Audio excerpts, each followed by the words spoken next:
my speech prepared. And I've got no apologies, this is the same speech as I did last year, and there's a reason for that. My name is Clive May. I used to own a company called SME Brickwork Limited, but it's fair to say that company was destroyed by the actions of RBS. If that isn't an economic crime, then I don't know what is. My story isn't unique. Thousands of SMEs have destroyed, we've heard about Nigel's, in a similar way, through economic crime in its widest sense. It is important that people listen to these stories and hear what we're saying.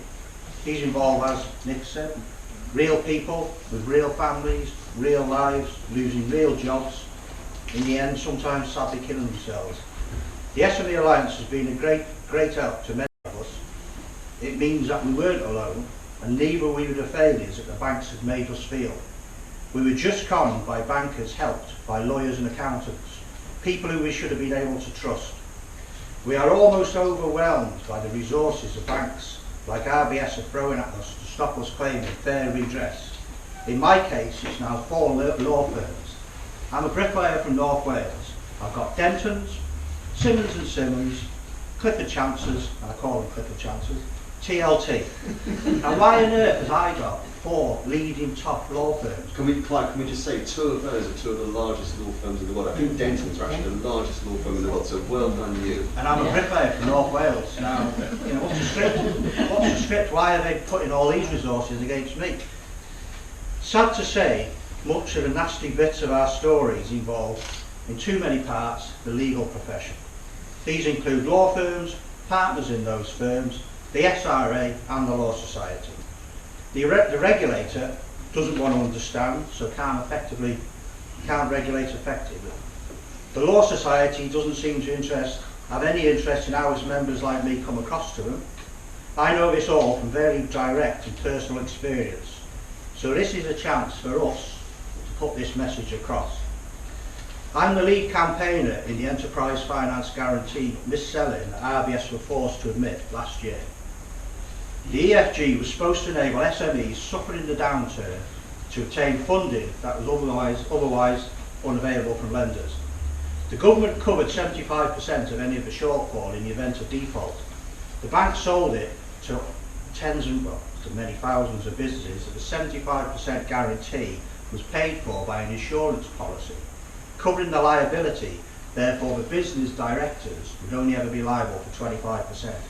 This turned out not to be the case. RBS in many instances, as it did in my case, converted existing debt into EFGs without actually lending any new money. A prime consideration of the Enterprise Finance Guarantee Scheme is, in every instance, they've got to lend new money. In many instances, up to 50%, the banks just converted existing debt, got the AAA-backed guarantee, stuffed the businesses, and as Lawrence Tomlinson said, RBS artificially distressed viable businesses, sent them down a path of liquidation administration to collect on their assets. In the EFG cases, the asset was a government-backed guarantee. So RBS purposely sent businesses down by cutting facilities so that they could collect on the debt, on the 75% that the government had guaranteed. Now how does that put a business back onto a more financial stable footing, which is a prime consideration that the government said this scheme was to do? So you've got a government bailed out bank ripping off the government. It's one thing to do to mis-sell a product, but to do it in a potentially fraudulent manner, as in my case, is now a particular low for a bank like RBS. North Wales Police were investigating RBS, however they've confirmed its right to record, in my case, it was fraud. The 4 key points I want to make very quickly all show the barriers we face in our quest for justice. The regulator.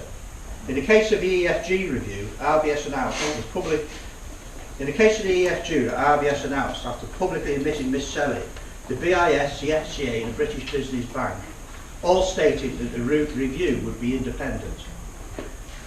When I say independent, all that means is that the FCA, the British Business Bank, the BIS didn't want nothing to do with it.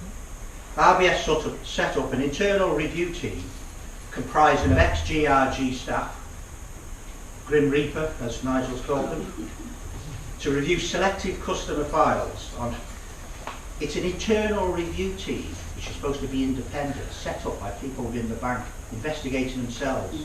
How on earth can that be independent? I mean, to me, independent means someone has had nothing to do with it.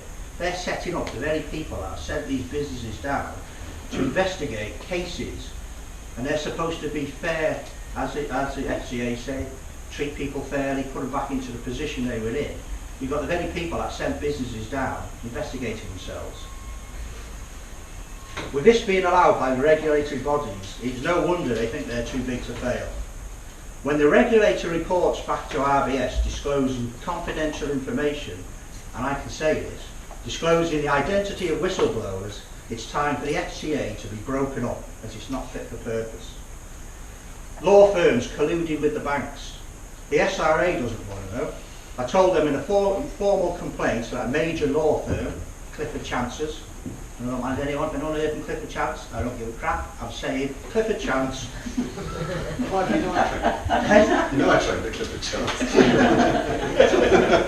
Clifford Chance had key information from me and many others showing that RBS deliberately defrauded businesses. These people had run companies which have been ruined by RBS. The SRA said it wasn't a matter for public interest. Now when businesses are sent under by a bank and you're alleging fraud, if it's not for public interest, I'm sure many people out there would be more than happy to be told about this.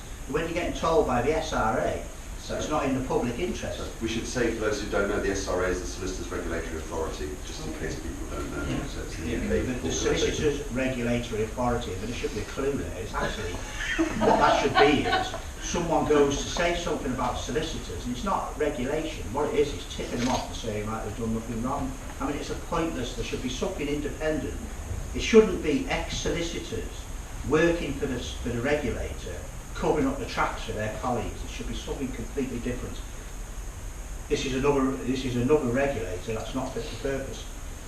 I've made complaints about several law firms, it's a total waste of time. It seems that the SRA are there to protect law firms alone. The Law Society say they don't get involved in matters of regulation. They are in some ways even worse than the SRA, as they're meant to be the face of the legal industry. They've turned their backs on the victims of economic crime like us. If the Law Society president would like to reply to my letters to him, I'd be very happy indeed. You write to these people, as far as they're concerned, you're just a complainant, whinging about losing something, clear off. They ain't interested. The barriers to finance to obtain justice. Most of the people at this symposium this week are lawyers in large law firms, judges, academics, or working for governments. One thing I can say is there probably won't be many bricklayers here. The cost of fighting the banks with their unlimited amounts of resources, you know, Nixon said that their war chest this year is 500 million. They spent 40 million. Additional 500. That's for this year. In one case they spent more than 40 million alone. You know, I mean, it's almost impossible with a victim of a crime against the bank when you come up against this wealth of money that they just think they can throw at it. They have too much power. For that we can never attain a level playing field. You know, there's so much law in this country, but it seems to only ever apply to the people rather than the perpetrator. And you know, we do wrong and we get the full length of the law against us, probably by some people in this room who've come against people like me. But you know, the law should be there for both sides. It should be one law to suit everybody. The unwillingness to put things right. If a bank started to have at least sensible discussions about these matters, instead of trying to bully people like me into submission, which incidentally, bully people like me, RBS have picked on a bricklayer from North Wales, and I'll tell you now, they picked on the wrong person, as they know. You know, they can try and bully me, but they got no chance. If anyone doubts those committing the economic crimes don't come over too well from a PR point of view, the fact that major banks have been fined hundreds of billions of dollars says a lot. Banks try and pretend in the media that they're in some way trying to fix things. Sadly, the truth is entirely different. We, the victims of economic crime, remain in limbo, something needs to change to give us all our lives back. Now the reason I've said this year, same as last year, is nothing's changed.